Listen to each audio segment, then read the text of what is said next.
श्री गोपाळ कृष्ण भगवान की जय. लीळा नंबर 78. वृक्षांना दोष नसल्याचे निरूपण. सर्वज्ञांनी साधाला म्हटले, भिक्षा करून जेवावे, परंतु कोण्या संबंधियाचे जेवू नये. ते बट्टोबासांनी ऐकले होते, म्हणून बट्टोबास भिक्षा मागून जेवण करीत असत. माती काम करायचे आणि भूक लागायची, परंतु ते गप्प राहत. ते जाणून एके दिवशी सर्वज्ञ बट्टोबासांना म्हणाले, वानऱ्या, पाणी भात जेवा, मग काम करा. बट्टोबासांनी म्हटले, नाही जी, काम झाल्यानंतर भिक्षा मागून आणि मग जेवण करीन. सर्वज्ञ म्हणाले, ते का नाही जी, सर्वज्ञांनी भिक्षा व्यतिरिक्त मनाई केली आहे. सर्वज्ञ म्हणाले,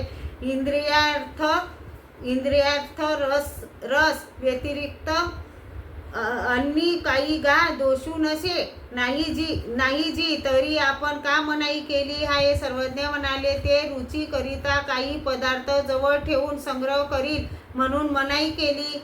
हो जी. श्री गोपाळ कृष्ण भगवान की जय.